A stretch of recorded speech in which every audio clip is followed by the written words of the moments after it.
वादी वास्याद्य देशकाल जय श्री कृष्ण चैतन्य प्रभु नित्यानंद श्री अद्वैत गदाधर श्रीवासदि गौर भक्त वृंद हरे कृष्ण कृष्ण कृष्ण हरे हरे हरे राम राम राम हरे हरे। श्री श्री राधा वृंदावन चंद्र की जय। श्री श्री निताई गौरंग की जय। श्रील प्रभुपाद की जय। निताई गौर प्रेमानंदे।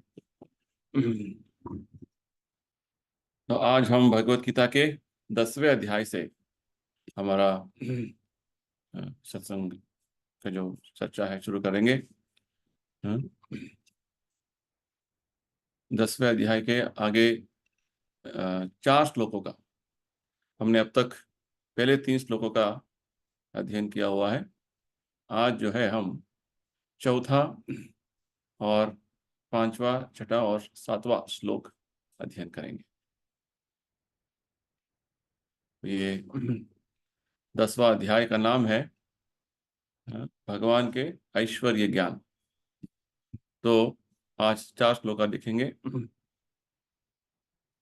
और ये सभी सत्संग कार्यक्रम जो हम कर रहे हैं श्रील प्रभुपाद जी का कृपा है, जो वर्ल्ड वाइड हरे कृष्णा मूवमेंट के संस्थापक आचार्य हैं इस्कॉन के। तो उन्होंने बहुत कृपा करके हमें भगवत गीता का व्याख्या दिया है सरल भाषा में, ताकि हम उसे समझ पाए और अपने जीवन में उसका अनुष्ठान कर सके। तो उनको आभार कृतज्ञता व्यक्त करते हुए हम आगे श्रीपद आदि शंकराचार्य जी द्वारा विरचित गीता महात्म्य का एक श्लोक देखेंगे।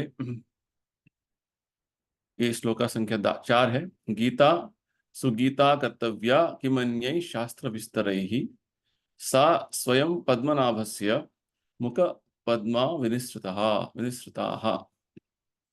चूंकि भगवत गीता भगवान के मुख से निकली है, अतएव किसी अन्य वैदिक साहित्य को पढ़ने की आवश्यकता नहीं रहती। केवल भगवत गीता का ही ध्यान पूर्वक तथा मनोयोग से श्रवण तथा पठन करना चाहिए।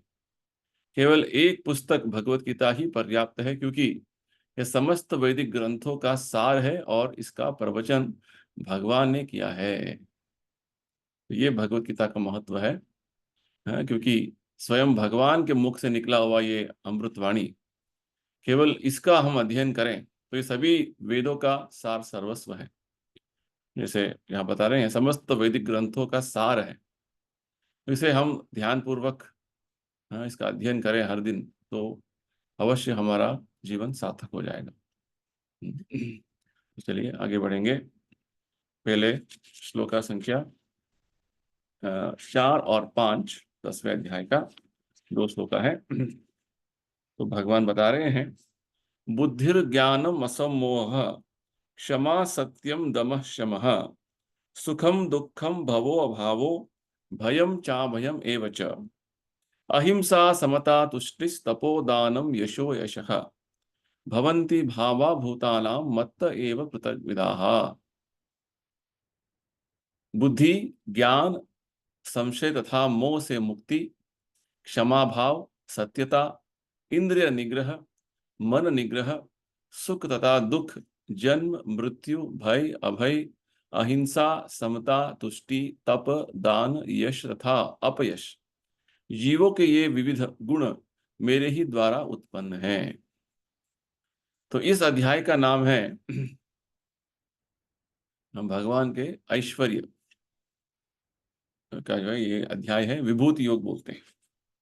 तो यहाँ पे भगवान हमें शुरुआत से पहले श्लोक में बताया, अर्जुन मैं तुम्हें और जो है परमम वचः और जो है ऐसे विषय बताने वाला हूं ताकि तुम्हारा इससे और लाभ हो, आध्यात्मिक लाभ हो और इससे और तुम्हारा आनंद बढ़े। तो प्रभुपाद जी बोलते हैं जितना हम भगवान के बारे में श्रवण करते हैं उतना ही हमारे भक्ति में हम दृढ़ होते जाएंगे। तो ये एक भक्ति का आगे बढ़ने का एक बहुत अच्छा तरीका है, भगवान के बारे में ज्यादा श्रवण करना और कुछ नहीं। तो जितना भगवान के बारे में श्रवण करते जाएंगे उतना ही हमारा भक्ति में हम आगे बढ़ते जाएंगे। तो ये सबसे बड़ा एक रहस्य है, तो हमें जानना है। तो यहाँ पे भगवान बताते हैं कि अर्जुन, तुम मेरे बहुत प्रिय भक्त हो, इसलिए तुम्हारे श्रेय के लिए, तुम्हारा जो प्रयोजन के लिए मैं भगवत गीता का ये ज्ञान और आगे बढ़ा रहा हूँ। और भगवान विशेषकर ये जो परम ज्ञान जो है बताते हैं, पहले बात कि ये जो भगवान के बारे में ज्ञान है, बड़े बड़े देवता और महर्षि भी नहीं जानते हैं। न मे विदु सुरगणाः प्रभवम न महर्षया। भगवान का प्रभाव, भगवान का जो ऐश्वर्य ज्ञान है, देवता महर्षि लोग भी नहीं जानते हैं। और भगवान बताते हैं कि मैं ही सभी देवता, सभी ऋषियों और समस्त जीवात्माओं का आदि हूँ। आदि यानी कि भगवान ही मूल स्रोत है। और भगवान बताते हैं, 3 विषय बताते हैं तीसरे श्लोक में, जिसे जानने से हम सभी पापों से मुक्त हो जाएंगे। सर्व पापै प्रमुच्यते। कौन से 3 बातें हैं? जब हम ये जान लेते हैं कि भगवान अजः यानी कि वो आजन्मा है, भगवान अनादि, उनका कोई आदि नहीं है, वो सबका मूल है, सबका कारण करता है, सर्व कारण कारणम। और भगवान सर्वलोक महेश्वर। ये 3 भगवान के जो गुण जब हम जान लेते हैं, तत्व वेत्ति लोक महेश्वरम, तो हम इस भौतिक संसार जो मर्त्य लोग बोलते हैं, इससे हम मुक्ति पा लेते हैं और सभी पापों से मुक्त होकर हम भगवत धाम पहुंच सकते हैं। तो अभी अभी जो हमने श्लोक का जो अभी पठन किया, 2 श्लोकों का, 4 और 5 श्लोकों में भगवान बहुत सारे गुण, बहुत सारे अच्छे गुण और बुरे गुण, सद्गुण और अवगुण दोनों का उल्लेख करते हैं और बताते हैं कि ये सभी गुण वास्तव में मैंने ही सृष्टि किया। तो हम एक एक करके उसका समझने की कोशिश करेंगे। ये भगवत गीता का 10वां अध्याय का 4था और 5वां श्लोक है। तो पहले भगवान बताते हैं बुद्धि के बारे में। बुद्धिर, बुद्धि, भगवान बुद्धि का जब इधर बताते हैं, बुद्धि जो है एक ऐसा लक्षण है, ऐसा गुण है जो सभी जीवात्माओं में है। तो बुद्धि का विश्लेषण क्या है, बुद्धि का अर्थ क्या है, प्रभुपाद जी समझाते हैं, जब हम एक विषय को ठीक तरीके से उसका विश्लेषण करके, उसका वास्तव जो निर्णय में आ जाते हैं, उसे बोलते हैं बुद्धि। बुद्धि वास्तव में एक तरीके का निर्देशन देता है। ठीक है, जैसे भगवान की 3रे अध्याय में बताते हैं, हमारे इंद्रियों के ऊपर मन है, जो मन सभी इंद्रियों को नियंत्रण कर रहा है, और मन के ऊपर बुद्धि है। ये हमारा शरीर का रचना का एक अलग अलग स्तर है। तो इस तरीके से यानी कि बुद्धि वास्तव में मन से ऊपर है। बुद्धि एक तरीके का दिशा दिखाता है, डायरेक्शन दिखाता है। जैसे बड़ा जहाज में एक कंपास होता है, जो किस दिशा में जहाज जा रहा है वो दिखाता है। क्योंकि जहाज जो जा रहा है, पूरा हर चारों तरफ पानी ही पानी है, कौन सी तरफ जा रहा है पता नहीं चलता है। तो जब तक वो कॉम्पास रहता है, मैरिनर्स कॉम्पास बोलते हैं उसको, वो जब तक किस दिशा में उसका जो है दिख रहा है, तब तक हमें पता नहीं चलेगा कहाँ जा रहे हैं हम। तो कभी कभी हम कार्य करते जाते हैं अपना, वो सारे जो कार्यक्रमों में भग्न रहते हैं, वो किस दिशा में जा रहे हैं हमें हमेशा समझना है। तो भगवत गीता में शुरुआत से भगवान हमें बताते हैं, हमारा दिशा जीवन का जो होना है वो आध्यात्मिक दिशा होना है। और विशेषकर भगवान बोलते हैं भगवत धाम जाने का दिशा हमारा होना है। जब हमारा भगवत धाम जाने का दिशा हमारा तय हो गया, तो सभी चीजें अपने आप वो लाइन में आ जाएंगे। जिनका उद्देश्य, जिनका जो ध्येय भगवान नहीं है, भगवत धाम जाने का नहीं है, तो वो कहाँ का नहीं रहेंगे।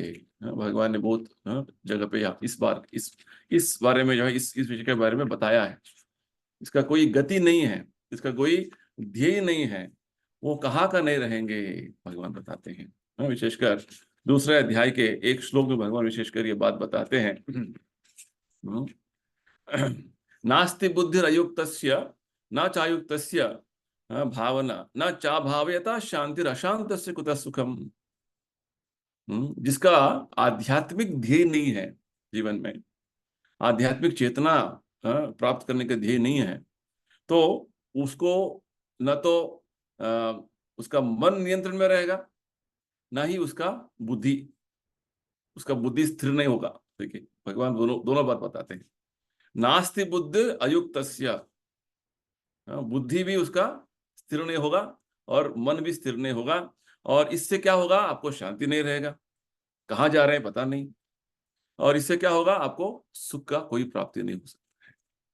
तो इस तरीके से गीता के अलग अलग जगह पे भगवान हमें बताते हैं कि बुद्धि, पूरा भगवत गीता को बुद्धि योग बोलते हैं, क्योंकि जब भी अब हमारा जो बुद्धि है, भौतिक तरीके से वो प्रभावित हो गया है, भौतिक तरीके का जो ज्ञान आ गया उसमें, तो वो बुद्धि भगवान के बुद्धि के साथ हमें जोड़ना है।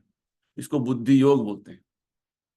पूरा कृष्ण भावनामृत यानी कि भक्ति योग का आचरण जो है उसको बुद्धि योग बोलते हैं। तो बुद्धि योग यानी कि हमारा जो अभी सीमित बुद्धि जो है वो भगवत बुद्धि के साथ जोड़ना है। यानी कि ठीक से हमें समझना है कि भगवान हमें क्या चाहते हैं, हमसे क्या चाहते हैं और हमें क्या करना है। हमारा अल्प बुद्धि से, जैसे भगवान सातवें अध्याय में बोलते हैं अल्प मेधसः, अल्प बुद्धि क्या होता है, केवल भौतिक तरीके का चीजें जानने का, भौतिक तरीके का जो है विषय में मग्न होने का हमेशा उसका रुचि रहता है। तो ये पहले जो गुण बुद्धि। और दूसरा भगवान बोलते हैं ज्ञानम। ज्ञान यानी कि आत्मा क्या है, जड़ वस्तु क्या है, इसका भेदभाव समझना। जो हम स्कूल कॉलेज में पढ़ते हैं, तो ज्ञान प्राप्त करते हैं, वो केवल जड़ वस्तु के बारे में, जड़ पदार्थ के बारे में है, जड़ ज्ञान है वो।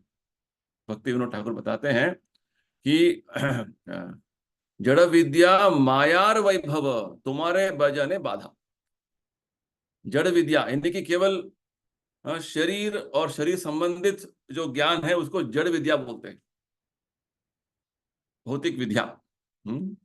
तो उसे जो है भगवान यहाँ पे ज्ञान नहीं मानते हैं। ज्ञान यानी कि जो वास्तव में जड़ वस्तु और चेतना को जिसका जो है अंदर समझा सकता है उसको बोलते हैं ज्ञान।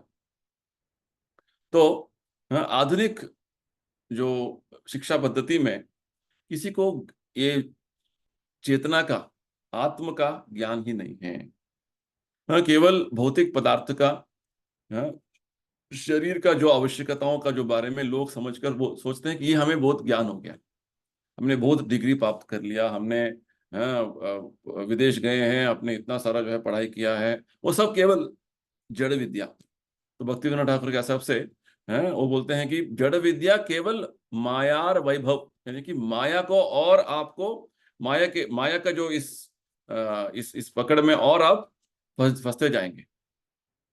यानी कि आपको और ये महसूस होगा कि मैं शरीर हूं और शरीर संबंधित चीजें ही सब कुछ है, और ये हमारा भजन के लिए बहुत बड़ा बाधा हो जाएगा। तो आगे बताते हैं भक्ति विनोद ठाकुर कि इस तरीके का जो जीवन है ये गधे का जीवन है, कि आपका बुद्धि पूरा नष्ट हो जाएगा। तो ये जो भौतिक तरीके का जो विद्या हम प्राप्त करते हैं ये पर्याप्त नहीं है, हमें आध्यात्मिक ज्ञान भगवत गीता के माध्यम से समझना है। तो गीता की शुरुआत में ही भगवान इसके बारे में बताते हैं। जब अर्जुन ने भगवान के समक्ष एक शिष्य के रूप में अपने आप को समर्पण कर लिया, तो शुरुआत में भगवान ने उनको एक तरीके से डांटा और बोला कि अर्जुन तुम बड़े पंडित पंडित मानने लगे हो अपने आप को, परंतु तुम्हारे बातें जो है वो एकदम एक एक मूर्ख जैसा है। अशोच्यान अन्वशोचस्त्वम प्रज्ञावादांश भाषसे। तो ये पता नहीं कि जड़ वस्तु क्या है, आत्मा क्या है। गतासून अकतासूंश्च नानुशोचन्ते पंडिता। तो भगवान बोलते हैं वास्तव में जीवन और मृत व्यक्ति के जो जीवित व्यक्ति और मृत व्यक्ति के जो अंतर जो जानता है वो ज्ञानी है। जब तक ये अंतर नहीं जानता है वो एक मूर्ख है। तो ये दूसरा विषय है, दूसरा गुण है। तो बुद्धि ज्ञान असमोह, असमोह, मोह यानी कि मोहग्रस्त होना, बहुत सारा संशय रहना, और अपने अस्तित्व के बारे में ठीक से ज्ञान नहीं होना, इसको बोलते हैं मोह। असमोह यानी कि उसका विरुद्ध शब्द, यानी कि पूर्ण तरीके के संशय और मोह से मुक्त। तो ये तभी संभव हो सकता है जब हम भगवत ज्ञान को, जैसे गीता में भगवान समझा रहे हैं, आत्मज्ञान, भगवत ज्ञान, प्रकृति का जो ज्ञान, काल किस तरीके से हम पर प्रभाव कर रहा है, और कर्म किस तरीके से होकर हम अलग अलग शरीर बदल रहे हैं, ये ज्ञान जब हम प्राप्त करेंगे, ये जब ज्ञान हम समझ लेंगे, तभी हम ये मोह से मुक्त हो सकते हैं। तब तक सब कुछ क्या स्पष्टता नहीं रहेगा हमारा मन में, क्या ठीक है क्या ठीक नहीं है, बस हमारा मन डोलता रहेगा इधर उधर। तो प्रभुपाद बताते हैं, जब तक हम इस तरीके का ज्ञान प्राप्त करने का दृढ़ संकल्प नहीं करते हैं और धीरे धीरे आगे नहीं बढ़ते, तब तक हम इस मोह से मुक्ति नहीं पाएंगे। तो हमें यह बात समझना है, किसी भी चीज को अंधविश्वास से जो है उसे स्वीकार नहीं करना है। जैसे लोग बोलते हैं कि हाँ आप बहुत सारे पैसा कमाएंगे तो बहुत आनंद से रहेंगे, ये तो एक तरीके का अंधविश्वास है। हाँ, कितने सारे पैसा कमाएंगे तो आप आनंद में रहेंगे, उसका कोई उसका लिमिट ही नहीं है, कुछ भी बोलते रहेंगे लोग, है ना। तो वास्तव में रूपा जी बोलते हैं, ये सब चीजों को एक बुद्धि का उपयोग करके, सोच विचार करके, हमें क्या ठीक है क्या गलत है भगवान ने बताया है उसे स्वीकार करना है, और बहुत जागरूकता से हमें आगे बढ़ना है जीवन में। कुछ भी चीजों को जो है ऐसे ही मानना नहीं है। विशेषकर जब वो भौतिक इंद्रिय तृप्ति के बारे में जब विषय आता है तो हम सब चीजों को ऐसे ही मान लेते हैं, वो गलत है। हमें अपने आत्मा का उद्धार किस तरीके से हो सकता है उन चीजों को स्वीकार करना है और आगे बढ़ना है। तो ये हो गया तीसरा जो गुण, असम्मोह, बुद्धि ज्ञान असम्मोह। चौथा विषय है क्षमा। क्षमा यानी कि क्षमा करना, माफ करना। तो इसका अभ्यास हमें करना है, क्योंकि बहुत सारे गलतियां हमसे भी होती है, और लोग भी गलती करते रहते हैं। तो गलती करना सबका एक तरीके का आदत है। तो ऐसे नहीं कि हमने गलती किया तो बस हम हमेशा ठीक है, और दूसरा व्यक्ति गलती किया तो बहुत गलत हो गया, उसको उसको बहुत डांटो, उसको फांसी पर चढ़ाओ, वो गलत है। तो प्रभुपाद जी बोलते हैं क्षमा एक ऐसा गुण है जो हमें अभ्यास करना है, क्योंकि हम भी जब गलती करते हैं दूसरा व्यक्ति उसको देखकर जो है उसे उसे सहन करता है और उसे क्षमा कर देता है। तो ये अच्छा गुण है क्षमा करना। तो एक क्षमा करना और दूसरे के छोटे छोटे जो अपराध हैं उसे क्षमा करके आगे बढ़ना है जीवन में, है ना, ये बात है। जैसे अंग्रेजी में एक कहावत है, फॉरगिव एंड फॉरगेट, सुना होगा आपने। आप क्षमा करके भूल जाओ और आगे बढ़ो। ऐसा नहीं कि छोटे छोटे विषय को मन में रखते हुए बस पूरा समय आपका बर्बाद, ये ठीक नहीं। ठीक है, ये चौथा लक्षण है। और पांचवा सत्यम, प्रभुपाद जी बहुत अच्छा बताते हैं, सत्य। सत्य यानी कि सत्य बोलना, जो वास्तव विषय है उसे ठीक ठीक समझाना, बोलना और उसको प्रस्तुत करना सबके हित के लिए वो आवश्यक है। जैसे प्रभुपाद जी ने जब पाश्चात्य राष्ट्र गए, अमेरिका गए, तो उन्होंने जो सत्य बातें हैं भगवत गीता के उसे सबके सामने प्रस्तुत किया। और विशेषकर भगवान ने, प्रभुपाद जी ने बोला कि भगवान चाहते हैं कि हम पाप कार्य से दूर रहें। ये सत्य बात है, जितना हम पाप करेंगे उतना हम इस भौतिक बंधन में रहेंगे, कर्म बंधन में रहेंगे। प्रभुपाद जी ने जब अमेरिका जाने से, उतरने से पहले जो है, एक प्रभुपाद जी ने कविता लिखा, उसमें लिख रहे थे तो पाश्चात्य राष्ट्र में तो लोग नशा करते हैं, जुआ खेलते हैं, मांसाहार करते हैं, अनैतिक स्त्री संबंध रखते हैं, मैं जाके बोलूंगा उनको ये सब बंद करो, तो मानेंगे नहीं मानेंगे पता नहीं, भगवान फिर भी मेरे बातों का जो प्रभाव, आप उसको बल दीजिए और उनको थोड़ा समझाइए और उनको मानने का जो है थोड़ा प्रयत्न कराइए। देखिए, ये प्रभुपाद जी का सत्य बात है। जो प्रभुपाद जी ने जो सत्य है गीता में, उन्होंने उसका प्रस्तुति किया। और इस तरीके से प्रभुपाद जी का, कभी प्रभुपाद जी बोलते कभी भी मैंने जो है कॉम्प्रोमाइज नहीं किया मैंने मेरे जो प्रचार कार्य में। तो जिस तरीके का जो वास्तव सत्य है प्रभुपाद जी बोलने लगे। हाँ? तो कभी कभी लोग बोलते हैं कि हाँ अभी जो है कभी कभी सत्य इतना कड़वा होता है कि हमें सबके सामने बोलने का ठीक नहीं रहेगा। तो ऐसे जो है सच सच सत्य बातों को छुपा के रखना वो भी गलत है।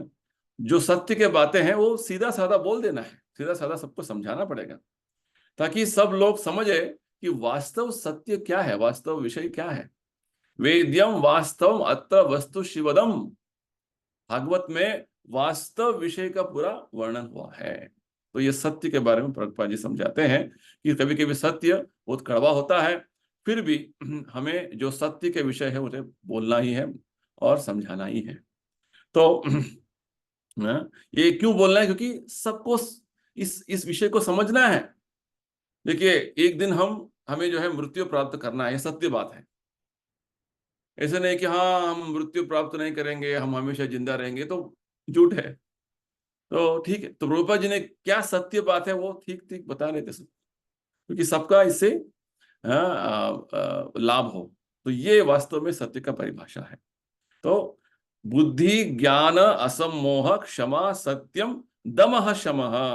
दमः दमः यानी कि जब इंद्रिय नियंत्रण करेंगे उसको दमा बोलते हैं, दमः। और विशेषकर जब हमारे इंद्रियों को अनावश्यक इंद्रिय भोग से हमें जब उसको उसे जो है उसका प्रयोजन नहीं करेंगे तो उसको दमह बोलते हैं। तो भगवान हमें इसके बारे में दूसरे अध्याय में एक उदाहरण देते हैं, कछुए का उदाहरण देते हैं। यदा संहरते चायम कूर्मोंगानीव सर्वशः इंद्रियाण इंद्रियार्थेभ्य तस्य प्रज्ञा प्रतिष्ठिता। जो इंद्र विषय के जो विषय जो बारे में इंद्रियों को केवल जिस के लिए आवश्यक है उतना ही उसका इंद्रिय उपयोग करते हैं। जैसे कछुआ जब वो चाहता है तो वो अपना इंद्रिय बाहर निकालता है, जब नहीं चाहता तो बाहर खींच लेता है, अंदर खींच लेता है। तो ठीक उसी प्रकार अनावश्यक इंद्रिय तृप्ति करने का कोई आवश्यकता नहीं है, कोई जो है जरूरत नहीं है। तो हमारे जीवन का आवश्यकताओं को पूरा करने में कोई जो है उसमें कोई विपत्ति नहीं है, परंतु अनावश्यक इंद्रिय तृप्ति करने की जो बात है ये हमारा आध्यात्मिक जीवन के लिए बहुत हानिकारक है। इसलिए इंद्रियों को जो है बिना कारण इंद्रिय भोग में जो है ऐसे ही लगाने की जो बात है भगवान यहाँ पे बोलते हैं, इसको बोलते हैं दमः। तो ठीक उसी प्रकार शम शम यानी कि मन का नियंत्रण करना, कि मन में बहुत सारे विचार चलते रहेंगे।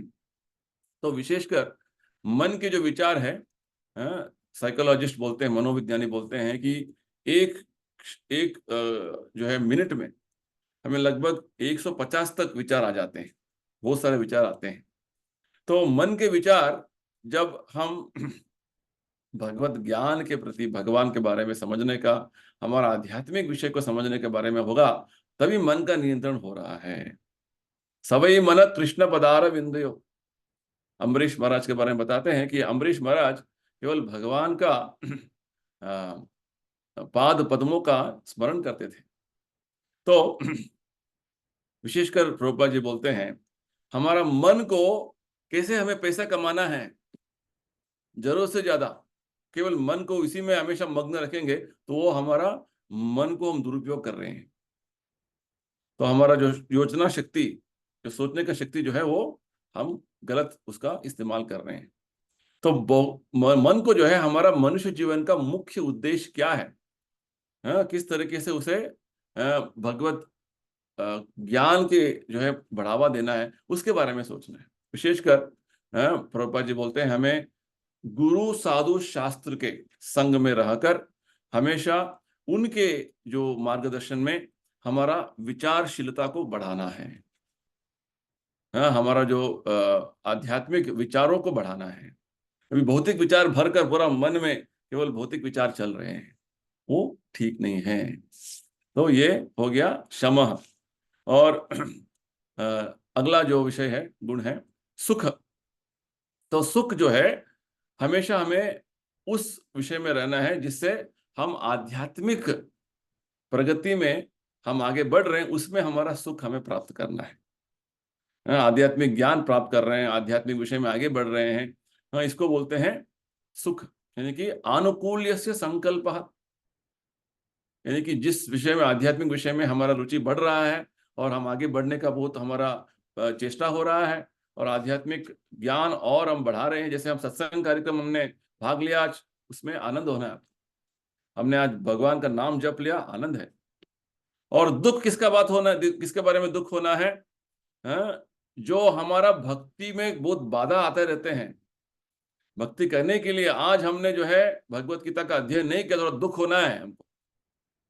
हाँ, तो और जो हमारा भक्ति में बाधा होगा, आचार्य बताते हैं कि उसे हमें तिरस्कार करना है।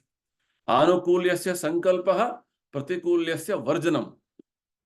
जो भक्ति करने के लिए अनुकूल है उसे स्वीकार करेंगे और बहुत आनंद से हम भक्ति करेंगे, और जो भक्ति के लिए प्रतिकूल है उसे हमें तिरस्कार करना है, और हमें उसे दूर रखना है, बस। ठीक है, तो इसको सुख दुख, भवो अभाव। भव, इस भौतिक संसार को भव सागर बोलते हैं। भव यानी कि ये शरीर फिर से बार बार प्राप्त करना। वास्तव में आत्मा के बारे में भगवान क्या बोलते हैं दूसरे अध्याय में? न जायते न म्रियते व कदाचिन नायम भूत्वा भविता वा न भूयः। आत्मा का जन्म नहीं है, आत्मा का मृत्यु नहीं है। तो ये जन्म मृत्यु हमारा शरीर संबंध है, शरीर के संबंध में हो रहा है। क्योंकि हमने अब एक शरीर धारण कर लिया है, तो इसका जन्म हो रहा है, इसका मृत्यु होगा। जातस्य ध्रुव मृत्यु ध्रुवम जन्म मृतस्य च, भगवान बोलते हैं दूसरे अध्याय में। जिसका जन्म हो गया शरीर लेके, उसका मृत्यु भी होना है, और जो मृत्यु होगा फिर से जन्म लेगा। इस तरीके से हमारा जन्म मृत्यु का चक्कर चल रहा है।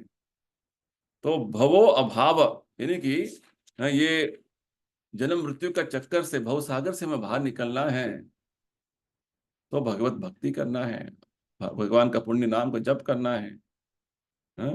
और अगला जो लक्षण भगवान बताते हैं, भयम चा भयम एव च। प्रभुपाद जी बताते हैं हमारा भय वास्तव में अभी क्यों होता है हमें भय? क्योंकि हम अपने भविष्य के बारे में बहुत सोचते हैं। बुढ़ापा आ रहा है, कौन मेरा देखभाल करेगा? हाँ, मेरा जो है मेडिकल कौन देखेगा? वो सारे जो ऐसे चिंता, हाँ, जो भविष्य के बारे में ज्यादा चिंता करते जाएंगे। तो भगवत भक्त जो है वास्तव में उसे पूर्ण तरीके का विश्वास है गीता के अध्ययन से, और गीता का ज्ञान उसको इतना जो है साक्षात्कार हो गया है कि भगवान आश्वासन देते हैं, चिंता नहीं करना, मैं तुम्हारा देखभाल करूंगा। 9वें अध्याय में भगवान ने क्या बोला?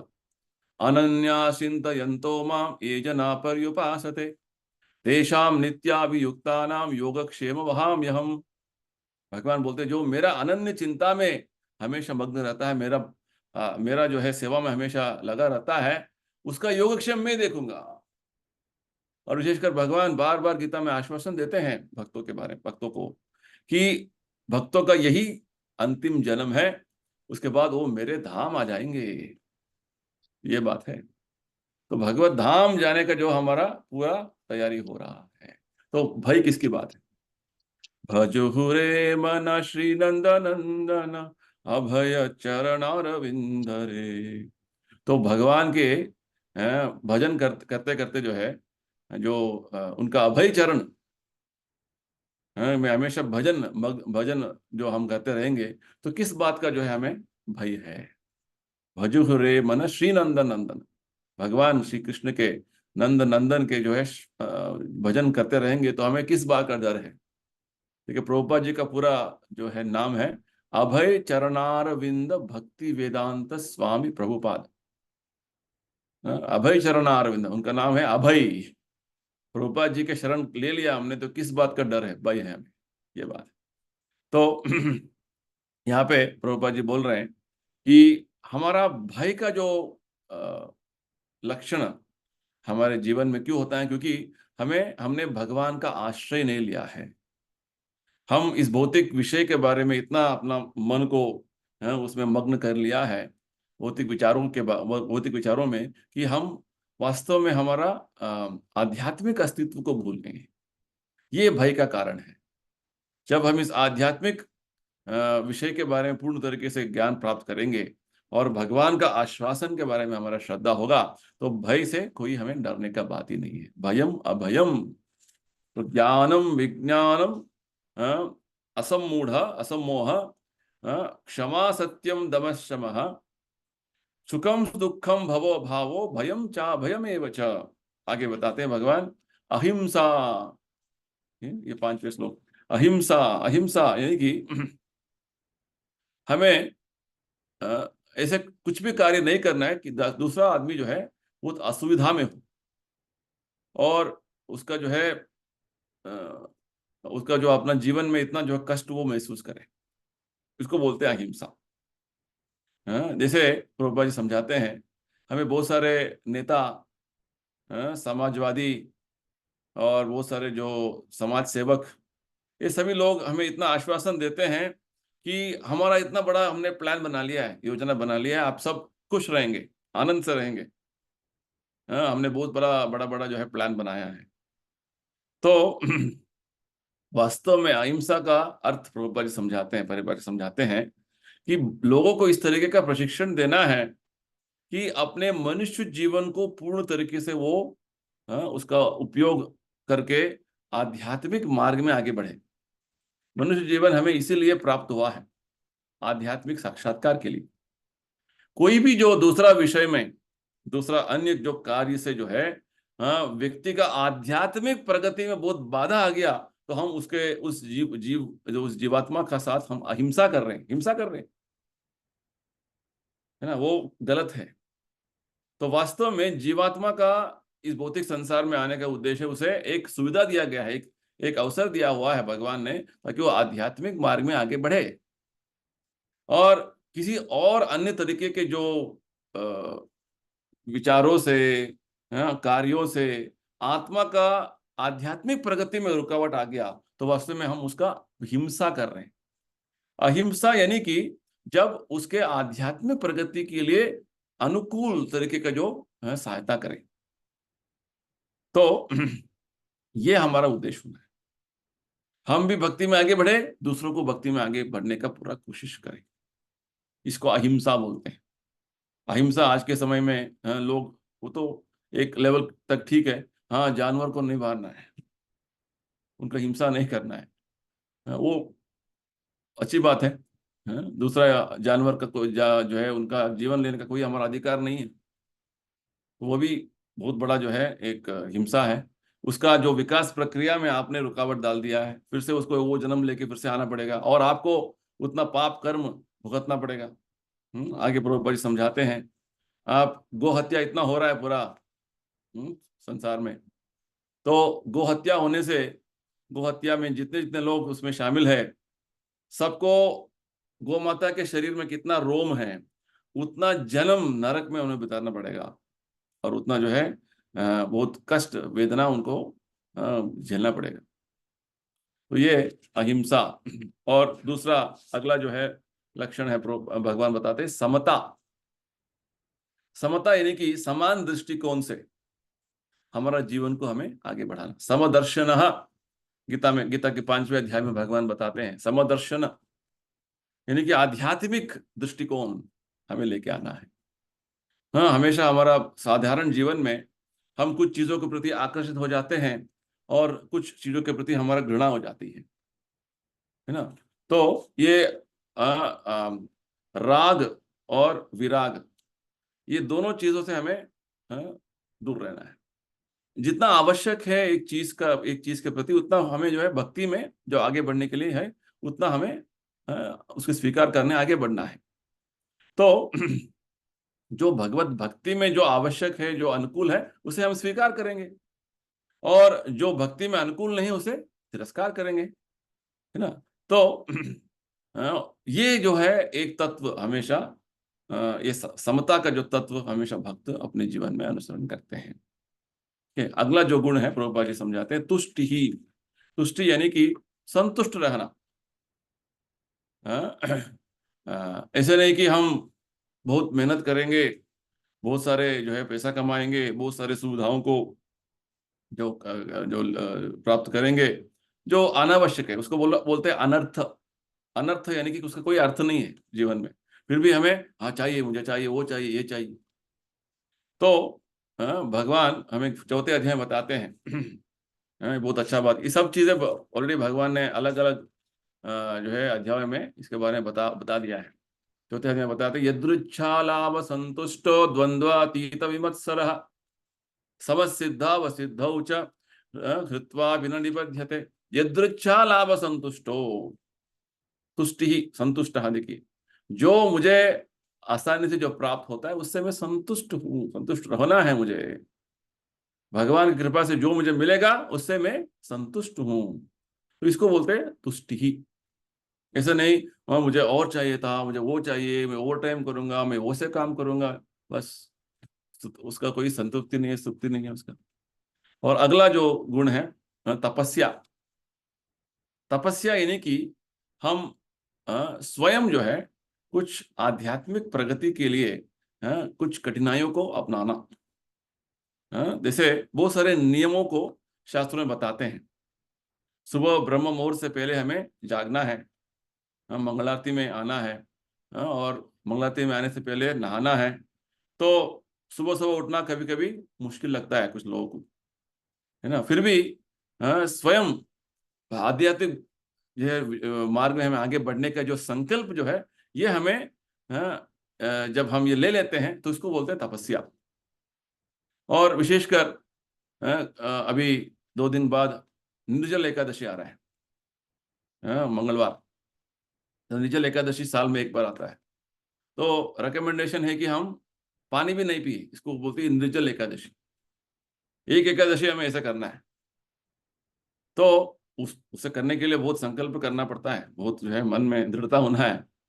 और दूसरे एकादशी में हमें अन्न नहीं खाना है, गेहूं नहीं खाना है, दाल नहीं खाना है, वो सारे नियम उसका अनुसरण करना है। ये सब करने का उद्देश्य क्या है? ये हम अपना मनमर्जी नहीं कर रहे हैं, हम शास्त्रों के अनुसार, जैसे भगवान या तपस्या के बारे में बोल रहे हैं। तपस्या मनुष्य जीवन के लिए आवश्यक है। तपो दिव्यम पुत्र का ये न सत्वम। भागवत में भगवान ऋषभ देव अपने 100 पुत्रों को बताते हैं कि तपस्या हमें दिव्यत्व प्राप्त करने के लिए करना है। और जैसे ही हम तपस्या करते हैं, जैसे एकादशी का व्रत करते हैं, और कुछ अन्य उत्सवों में, जैसे जन्माष्टमी हो, राधाष्टमी हो, बलराम जयंती हो, ऐसे बहुत सारे उत्सव हैं, उस समय में हम उपवास करते हैं। जन्माष्टमी में पूरा दिन उपवास करते हैं, और रात को अभिषेकम होने के बाद थोड़ा बहुत अनुकल्प प्रसाद लेते हैं। तो ये सब करने से क्या होगा? प्रभुपाद जी बोलते हैं हमें आध्यात्मिक प्रगति का बहुत बड़ा जो है अनुकूल होगा, और विशेषकर हमारा दिव्य ज्ञान, आध्यात्मिक ज्ञान बढ़ेगा। हम आध्यात्मिक ज्ञान बढ़ेगा यानी कि आध्यात्मिक ज्ञान समझ पाएंगे क्या क्या बोल रहे हैं भगवान, हमें क्या समझना है जीवन में, ये बहुत आवश्यक है। ऐसा नहीं कि हम जैसे चाहे हम जीवन जीते रहेंगे, नहीं, तपस्या करना बहुत आवश्यक है, और तपस्या बढ़ाते जाना है। प्रभुपाद जी क्या बोले 6 अध्याय में, 6 चैप्टर में? हमारा जीवन का आवश्यकताएं जो है, आहार, निद्रा, भय, मैथुन, धीरे धीरे उसे कम करते जाना है, उसको तपस्या बोलते हैं। ऐसे नहीं उसको बढ़ाते जाना, नहीं, वो पशु जीवन है। तो ये तपस्या। और अगला जो बात बताते हैं भगवान, तपह दानम, अहिंसा, समता, तुष्टि, तपो दानम। दानम विशेषकर दान देने का जब बात आता है, ये तो गृहस्थों के लिए है, जो अपने जो आदर्श तरीके का जो दान कैसा है, इसके बारे में और भगवान बताने वाले हैं 17वें अध्याय में। अभी प्रभुपाद जी बताते हैं कि गृहस्थों को कम से कम 50% अपने जो इनकम से भगवान का सेवा में लगा देना है। वो खुद सेवा करें, नहीं तो कोई जो भक्त सेवा कर रहे हैं उनको दान दे। क्योंकि जो भगवान हमें हमारा श्रम से जो हमें फल देते हैं पैसों के रूप में, भगवान ने दिया है। हम जितना उसका अपने लिए इस्तेमाल करते जाएंगे, हम कर्म बंधन में फंसेंगे। यानी कि ये बोलने का यही उद्देश्य है कि हम जितना हो सके त्याग करना है, और जितना जीवन के लिए आवश्यक है उतना रखेंगे, बाकी सब भगवत सेवा में लगाते जाएंगे। तो इससे क्या होगा, आपका आध्यात्मिक जीवन में और आगे बढ़ेंगे आप, है ना, इस तरीके से। तो मैं प्रभुपाद जी बताते हैं कि दान देना है तो हमें भगवत भक्त को ही देना है, और विशेषकर भगवत भक्ति में जो पूर्णतया अपने आप को जीवन में समर्पण कर लिया है। जैसे प्रभुपाद जी सन्यासी थे, सन्यासी का उद्देश्य क्या है, वो हर जगह पर जाके भगवत ज्ञान प्रचार करेंगे। तो उनका जीवन में ऐसे नहीं कि वो कुछ अपने लिए कुछ कमा रहे हैं, नहीं, वो पूरा अपने जीवन को भगवत सेवा में समर्पण कर लिया उन्होंने।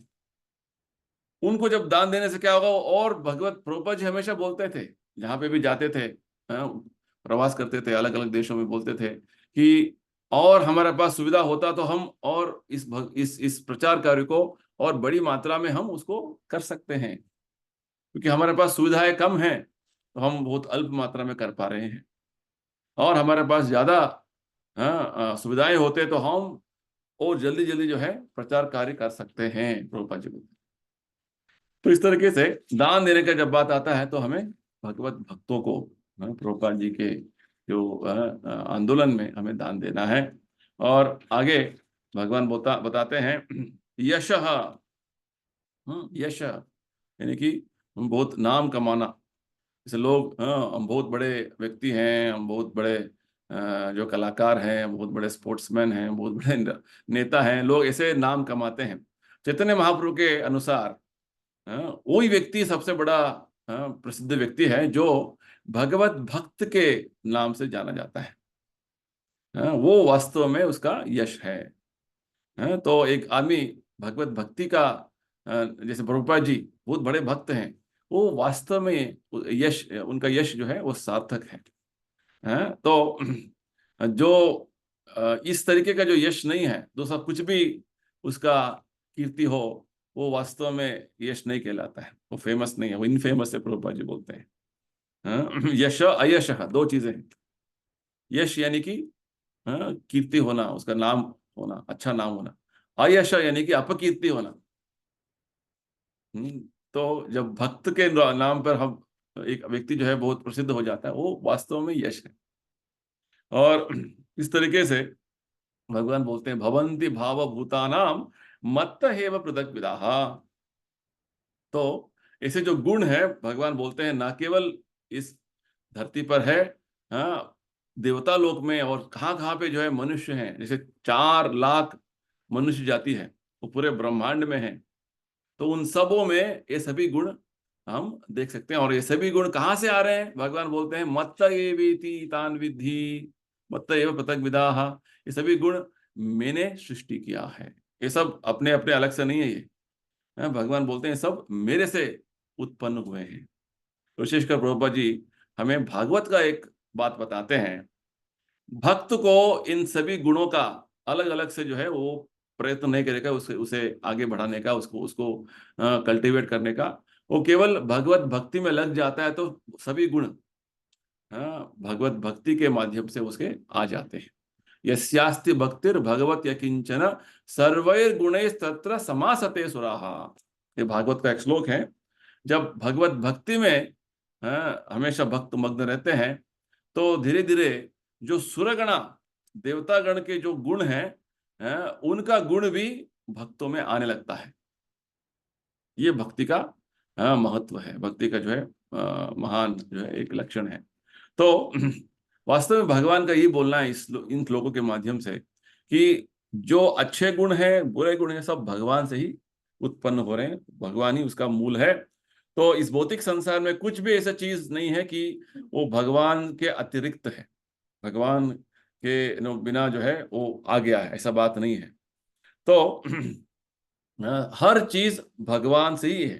तो यही बात जो भगवान ने पिछले 3 श्लोकों से बता रहे हैं कि देवताओं का जो है मूल मैं हूँ, ऋषियों का जो है उनका मूल मैं हूँ, सभी जो सर्वशः सभी जीवात्माओं का जो है मूल मैं हूँ, सभी गुणों का मूल मैं हूँ, भगवान बोलते हैं। तो इस तरीके से भगवान आगे बताएंगे, अहम सर्वस्य प्रभवः, आगे बताएंगे 8वें श्लोक में। तो इस तरीके से भगवान ही सभी चीजों का स्रोत है, ये हमें समझना है। चलिए नेक्स्ट आगे श्लोक देखेंगे। श्लोका संख्या 6। महर्षय सप्त पूर्वे चत्वारो मनवस्तथा मद्भावा मानसा जाता येषाम लोक इमा प्रजा। भगवान बोलते हैं, सप्त ऋषिगण तथा उनसे भी पूर्व 4 अन्य महर्षि एवं सारे मनु, मानव जाति के पूर्वज, सब मेरे मन से उत्पन्न है और विभिन्न लोकों में निवास करने वाले सारे जीव उनसे अवतरित होते हैं। तो इस श्लोक के माध्यम से भगवान हमें बता रहे हैं कि पूरे ब्रह्मांड में किस तरीके से पूरा जनसंख्या, पूरा जो जीव जंतु, उनका उत्पन्न किस तरीके से हुआ है। तो भगवान यहाँ बता रहे हैं कि इस पूरे संसार में 25 तरीके के प्रजापति हैं। प्रजापति यानी कि जिनके माध्यम से ये पूरा संसार में जनसंख्या हुई है। वो मनुष्य की जनसंख्या हो, दूसरे अन्य जो है जीव राशि का जनसंख्या हो, इन्हीं 25 प्रजापतियों के माध्यम से हुए हैं। तो इस तरीके का जो वंश वृक्ष के जो है एक बात भगवान यहाँ पे बता रहे हैं, पूरा ब्रह्मांड का जो आबादी कैसे हुआ ये बता रहे हैं। तो पहले जो है ब्रह्मा जी का जन्म हुआ, और ब्रह्मा जी का जन्म जो भगवान के विष्णु के नाभि से हुआ है ना। और ब्रह्मा जी ने 7 ऋषियों का जन्म दिया, महर्षयः सप्त पूर्वे, 7 ऋषियों को उन्होंने जन्म दिया। और उससे पूर्व ब्रह्मा जी ने 4 कुमारों को जन्म दिया, चतुष्शन कुमार, सनक सनातन सनंदन सनत कुमार, ये 4 कुमारों को उन्होंने जन्म दिया। और 14 मनु जो है ब्रह्मा जी का एक दिन में आते हैं, यानी कि 7 ऋषि, 4 कुमार और 14 मनु, सब मिला लिया तो अपने 25 व्यक्तित्व होते हैं। तो प्रभुपाद जी बोलते हैं, ये सभी पूरा ब्रह्मांड के 25 जो है ये प्रजापति है। और इस तरीके से एक ब्रह्मांड में इतने सारे लोग हैं, और इसे असंख्यात ब्रह्मांड है। यस्य प्रभा प्रभवतो जगदंड कोटि कोटिश्वशेष वसुधादि भूति भिन्नम। ब्रह्मा जी प्रार्थना में बोलते हैं भगवान गोविंद को, भगवान आप महाविष्णु के रूप में लेटे हुए हैं कारण समुद्र में, और आपके जो है रोम का रंध्र से बहुत सारे ब्रह्मांड निकल रहे हैं। और ये ब्रह्मांड, असंख्यात ब्रह्मांड जो निकल रहे हैं, हर ब्रह्मांड में ब्रह्मा है और प्रजापति हैं, सभी जो है वहां पे अपना शासन कर रहे हैं। तो इस तरीके से हर जो ब्रह्मांड में, हर ग्रहलोक में पूरा आबादी भरा हुआ है। और ये सभी जो है ये 25 प्रजापतियों के माध्यम से हुआ है। और विशेषकर प्रभुपाद जी बोलते हैं, ब्रह्मा जी ने 1000 साल जो देवताओं के गणना से, देवता के हिसाब से उन्होंने तपस्या की थी, इसलिए किस तरीके से सृष्टि करना है। हमारे जो 6 महीना जो है हिसाब से देवताओं का वो एक दिन है 12 घंटा, और ठीक और 12 जो 6 महीना उनका एक रात है, यानी कि हमारे एक साल उनका 24 घंटा हो। ऐसे जो है देवता 10,000 साल जीते हैं, और ब्रह्मा जी ने 1000 साल देवताओं के हिसाब का जो है उन्होंने तपस्या की है सृष्टि करने के लिए, सृष्टि के पूर्व। तो वो ब्रह्मा से ये सभी जो ऋषि महर्षि हैं, सनत कुमार, वो मनु, सबका जो जन्म हुआ है, और उसके बाद जो दूसरे दूसरे अन्य जीव जंतु आए हैं, उसका सब वर्णन आता है भागवत में अच्छे से। हाँ, अलग अलग जो ये ऋषि हैं, कश्यप मुनि हैं, हाँ, और जो है अलग अलग मुनियों के माध्यम से किन किन तरीके का जो है जन्म हुआ बहुत सारे जीवात्माओं का, उसका पूरा वर्णन भागवत में आता है। हाँ, तो भगवत गीता में केवल जो है उसका सूचना दी गई है बस। और इस तरीके से प्रभुपाद जी बताते हैं अलग अलग तरीके के श्रेणियों का मनुष्य का भी जो है जन्म ब्रह्मा जी के माध्यम से हुआ, और इसलिए ब्रह्मा जी को पितामह बोलते हैं और भगवान कृष्ण को प्रपितामह बोलते हैं। देखिए, प्रपितामह यानी कि ब्रह्मा जी का भी वो पिता है, फादर, ग्रैंडफादर, ग्रेट ग्रैंडफादर, इस तरीके से। तो ये हमें 11वें अध्याय में और हमें इसके बारे में समझेंगे। भगवान का जो है ये संबोधन प्रपितामह और ब्रह्मा जी का संबोधन पितामह का जो संबोधन हम 11वें अध्याय में और उसके बारे में समझेंगे। अर्जुन जो है भगवान को भगवान किस तरीके से प्रार्थना करता है। चलिए आगे नेक्स्ट श्लोका देखेंगे, श्लोका संख्या 7। एतां विभूतिं योगं च मम यो वेत्ति तत्वतः सोविकल्पेन योगेन युज्यते नात्र संशयः। जो मेरे ऐश्वर्यों तथा योग से पूर्णतया आश्वस्त है, वो मेरी अनन्य भक्ति में तत्पर होता है, इसमें तनिक भी संदेह नहीं है।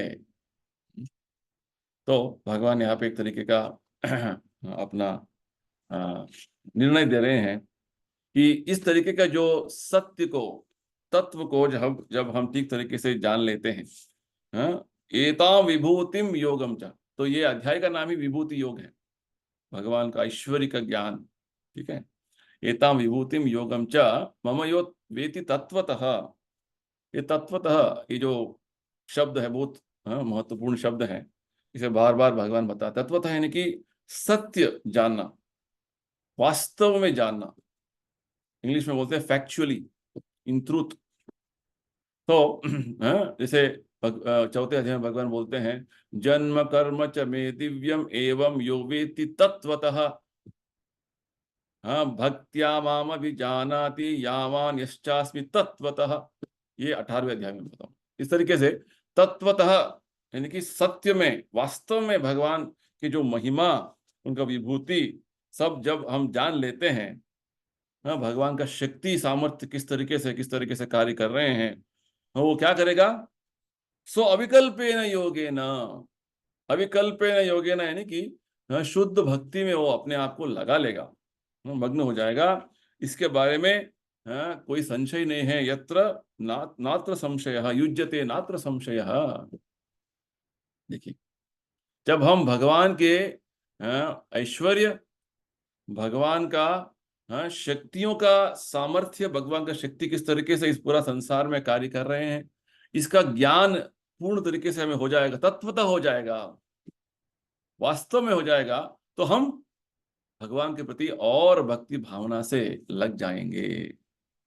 तो प्रभुपाद जी समझाते हैं कि वास्तव में भगवान के ज्ञान समझना और उसे ठीक तरीके से साक्षात्कार करना ही आध्यात्मिक परिपूर्णता का श्रेष्ठता है, उसका जब से उन्नत उन्नत श्रेणी पहुंचने का जो है बात है। तो जब तक हम भगवान के ऐश्वर्यों का ठीक ठीक ज्ञान प्राप्त नहीं कर पाते हैं, समझ नहीं सकते हैं, हम भक्ति में और दृढ़ता से नहीं लग पाएंगे। प्रभुपाद जी बहुत अच्छा बात बताते हैं। लोग बोलते हैं भगवान महान है, गॉड इज ग्रेट, परंतु लोगों को पता नहीं कि भगवान का जो ये महानता जो है वो किस तरीके से, वो जो मोहन्मती का जो विवरण है उनको पता नहीं। तो भगवान को तत्वतः यानी कि उनका जो महानता का विवरण जो हम जब जान लेते हैं, तो उसका परिणाम क्या होगा? वो स्वभावतः भगवान के प्रति शरणागत हो जाएगा और पूर्ण तरीके से भगवत सेवा में लग जाएगा। तो ये बात है। सो अविकल्पेन योगेन युज्यते नात्र संशयः। तो भगवान का ऐश्वर्य ज्ञान, भगवान की जो शक्तियों का जो अलग अलग शक्तियों का जो ज्ञान जब एक व्यक्ति को प्राप्त हो जाएगा, बस वो केवल भगवान के शरण में तुरंत आ जाएगा। तो भगवत गीता भागवत में हमें सब कुछ ज्ञान प्राप्त हो रहा है। भगवत गीता का अध्ययन इसलिए करना है। हम हाँ न्यूज़ देखते हैं, न्यूज़पेपर पढ़ते हैं, क्यों? दुनिया के ये व्यक्ति बड़ा हो गया है, ये व्यक्ति यो कर रहा है, वो इतना जो है फेमस बन गया है, उनके बारे में जानते हैं बस, और उसके प्रति जो है हमारा सम्मान बढ़ता जाता है।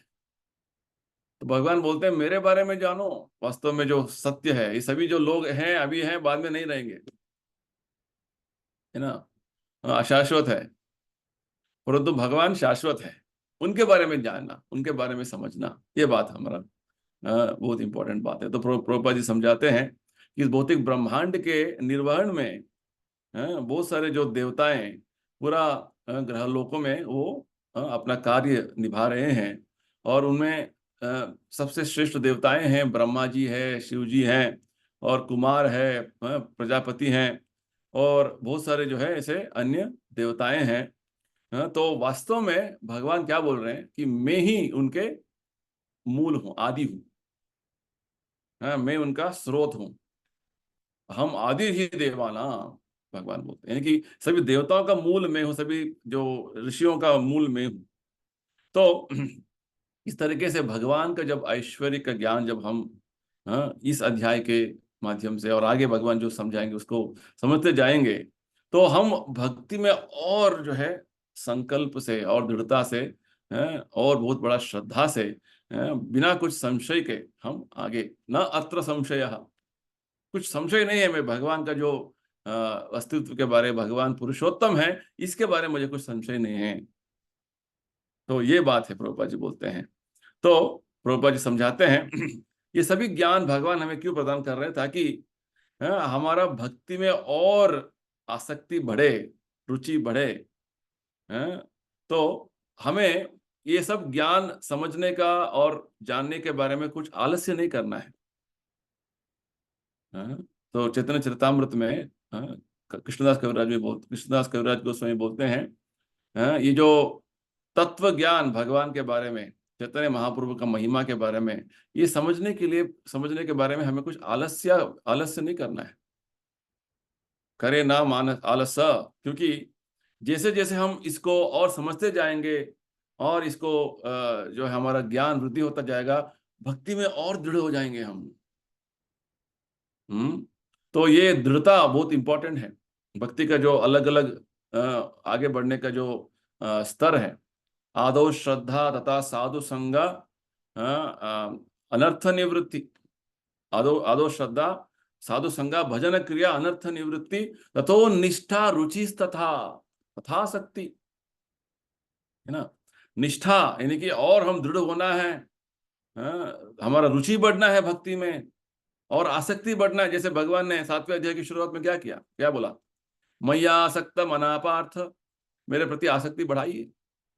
तो आसक्ति बढ़ाने के लिए, भगवान के प्रति निष्ठा बढ़ाने के लिए हमें भगवत ज्ञान प्राप्त करना बहुत आवश्यक है।